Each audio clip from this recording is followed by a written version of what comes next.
Have you ever told yourself you'd begin tomorrow? Tomorrow you'll finally work out. Tomorrow you'll improve your habits. Tomorrow you'll step into the version of yourself you know you could be. But the moment life gets stressful, you slip right back into the same familiar loops. For some people, it's a drink to take the edge off.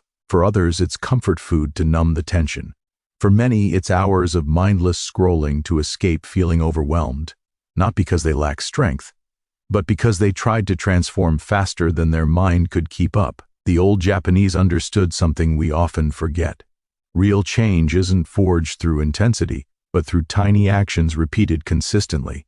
They had a word for this way of living, Kaizen. And once you grasp it, you realize your life doesn't have to change in one giant leap. It only needs to shift one small step at a time. Chapter 1.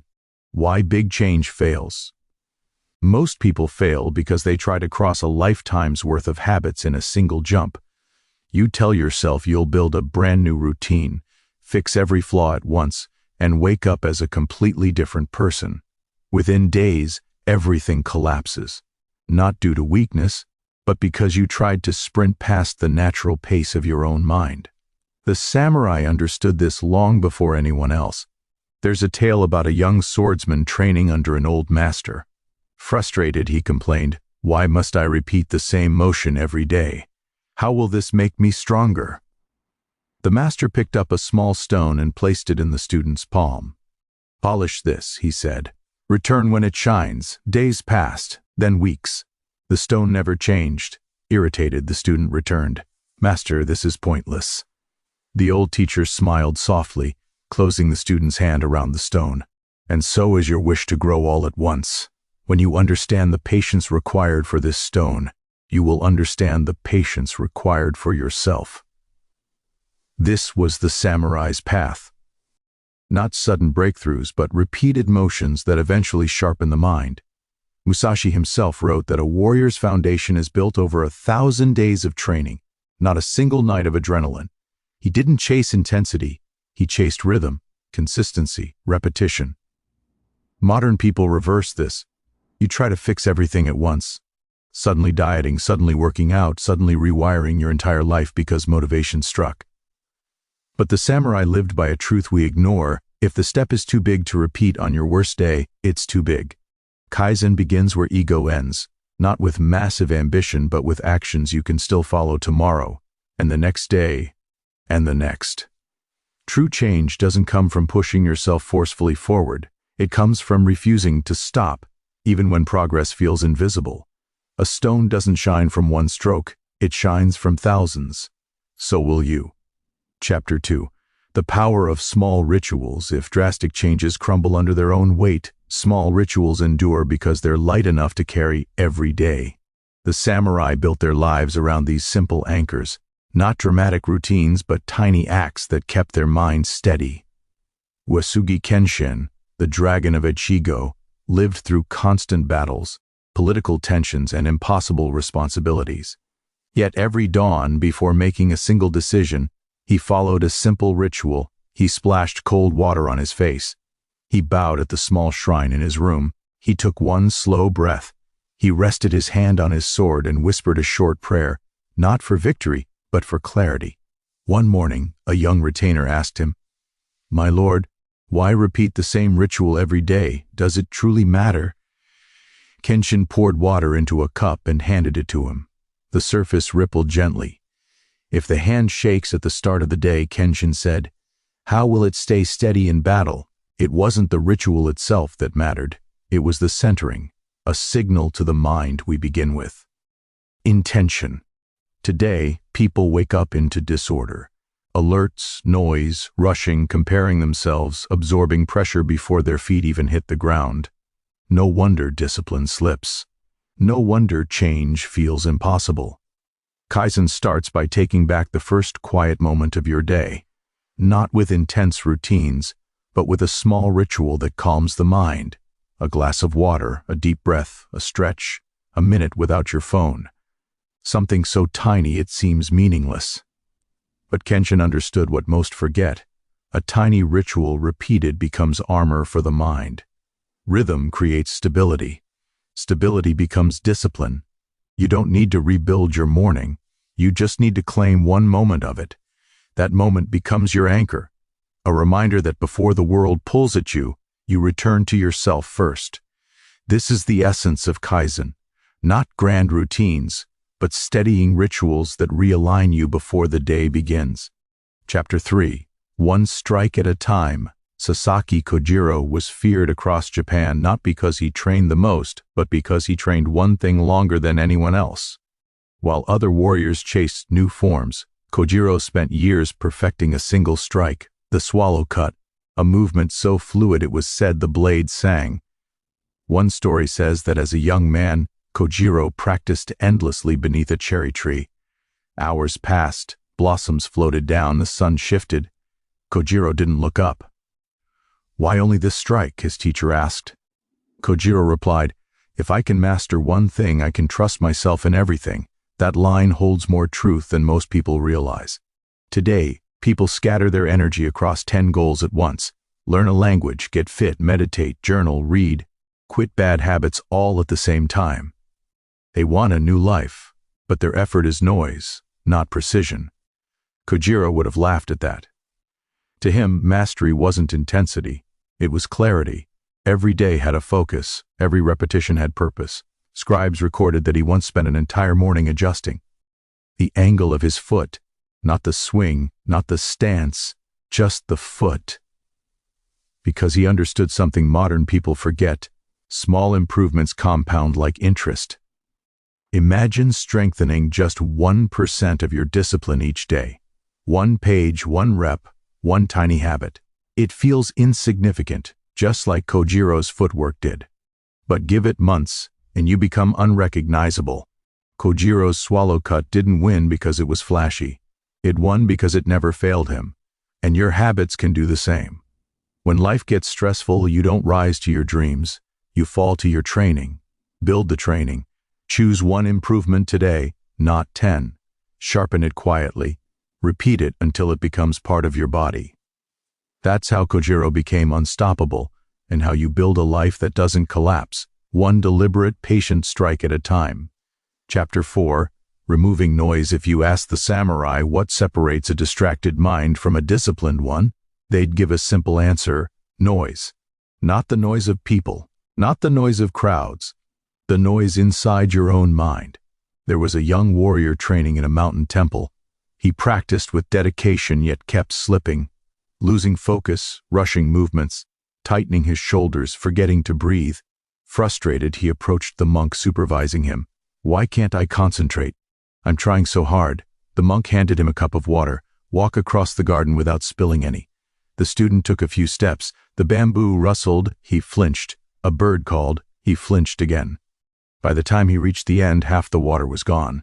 The monk smiled. "Your problem is not skill. Your problem is noise. People today live the same way. You want to improve, but your mind is cluttered. Notifications, errands, unfinished tasks, worries, self-judgment, 1,000 tiny pressures pulling at you until your focus shatters. Even the strongest habits collapse under mental clutter. The samurai trained in quiet places not because silence was magical, but because silence revealed what was already inside. When your mind is loud, silence exposes it. When your mind is steady, silence strengthens it. Removing noise came before mastery. Kaizen follows the same rule. Before adding effort, remove distraction. You don't need to delete every app or disappear into the mountains. Start smaller, much smaller. Clear your desk before working. Put your phone in another room for 10 minutes. Finish 1 task completely before starting another. Create surroundings that support your direction, instead of fracturing it. Clarity isn't a personality trait, it's an environment. When the young warrior tried again, he didn't rush or tighten. He walked slowly, breathing evenly, the world no longer tugging his attention. He reached the other side with the cup full. That's the power of removing noise. Your best self isn't hiding, it's buried under distractions stealing your focus. Quiet them, and discipline becomes natural. Chapter 5. Identity over willpower. The samurai believed the greatest battles were fought internally, not on the battlefield. Musashi understood this most deeply in his later years. When he retreated into a cave to write and reflect, he wasn't withdrawing, he was refining himself. stripping away titles, victories, and reputation, and looking at the person he was when no one was watching. One of his teachings was simple: effort fades, identity remains. Modern people lean on willpower for everything. You push, force, hype yourself up. You strain to stay disciplined, and discipline disappears the moment motivation drains. Musashi saw this pattern in his students. They trained with passion for a week or two, then burned out, frustrated and ready to quit. One evening, a student asked, "Why do I always fall back into old habits? I'm trying so hard." Musashi replied, "You are trying to act like a disciplined person. You must become one. That is the essence of Kaizen. Small actions repeated long enough to turn effort into identity." Think about it. A person trying to get fit struggles. A person who trains doesn't debate it. Someone trying to stop scrolling fails often. Someone who values focus behaves differently without thinking. Identity is a compass. It guides your choices before willpower even wakes up. Musashi didn't change because he forced discipline. He changed because he lived it until it defined him. His routines, rituals, and habits created a man who no longer needed motivation. Your transformation works the same. You don't need to become extraordinary overnight. You only need tiny habits that quietly reshape who you believe you are. Drink water in the morning. You become someone who cares for their body. Read one page. You become someone who learns. Walk for 10 minutes. You become someone who moves. Do this long enough and you won't try to be disciplined. You'll simply be disciplined. Willpower begins the journey. Identity carries it, and identity, like everything in Kaizen, grows through small, steady choices. Chapter 6. Expect imperfection. If the samurai embraced one truth deeply, it was this: nothing you practice will ever be perfect, and that's why you must continue. Perfectionism is one of the biggest reasons people fail today. You start a new habit, miss one day, and suddenly feel like the entire effort is ruined. You slip once, and your mind whispers, "See? You're not disciplined." But the old Japanese lived through a different lens. Wabi-sabi, the beauty of imperfection, incompleteness, slow growth. There's a story of an apprentice training under a quiet instructor. Each morning, the teacher inspected the student's strike marks carved into a wooden post.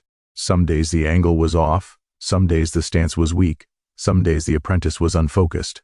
The student apologized constantly. "I'm sorry, sensei. I made mistakes again." One morning the teacher tapped the uneven marks and said, "Good, these show you practiced." A perfect post means you didn't try. The student didn't understand. The instructor added, "Imperfection isn't a flaw in training. Imperfection is training. Each uneven mark is proof you came back." That's what people misunderstand today. Progress isn't destroyed by mistakes. Progress is destroyed by quitting after mistakes. Wabi-sabi teaches that cracks, flaws, and slow moments aren't evidence of failure. They're evidence that you're alive and moving. Even samurai scribes kept journals messy with crossed-out lines. They didn't rewrite the page. They continued on the next one. Their philosophy was simple: continue imperfectly, finish fully. Apply this to your life. If you meditate one day and skip the next, return. If you eat clean for a week and slip on the weekend, return. If you lose your rhythm, return. If you fail your habit, return. Kaizen isn't about flawless streaks. It's about refusing to let a stumble become a stop. When you expect imperfection, something freeing happens. You stop wasting energy on shame and use that energy to continue. The apprentice eventually filled the post with thousands of uneven marks. Years later, he became known not for perfect technique, but for unmatched consistency. And that's the secret behind real change. You don't become disciplined because you are perfect. You become disciplined because you return. Chapter 7. The Quiet Momentum. Most people overestimate what they can change in a week and underestimate what they can change in a year. Samurai instinctively lived the opposite. Their lives unfolded in seasons, not bursts. Their progress came from rhythm, not excitement. Tiny daily improvements stacked until the results were undeniable. An old strategy manual says, "A river does not rush, yet it shapes mountains." That's momentum. Not noise, not intensity, not obsession, but consistent movement so quiet you hardly notice it. One spring, a trainee complained to his elder, "I practice every day, but I don't feel different." The elder handed him a bundle of thin bamboo sticks. "Break one," he said. It snapped easily. "Now break all 100% tied together." The trainee tried, but the bundle wouldn't bend. "This is momentum," the elder said. "One day means little. 1 week means little. But 100 days tied together becomes unbreakable. Your habits work the same way. 1 walk changes nothing. A week changes your mood. A month changes your identity. A year changes your life. That's why Kaizen feels almost magical. Not because it's dramatic, but because it grows silently. Small wins stack until suddenly you look in the mirror and think, "I'm not who I used to be." And you won't even remember the exact moment it happened. Real change doesn't announce itself. It arrives like sunrise, slow at first, then impossible to ignore. That is the power of quiet momentum. It builds strength without demanding attention. Because once momentum forms, stopping feels harder than continuing.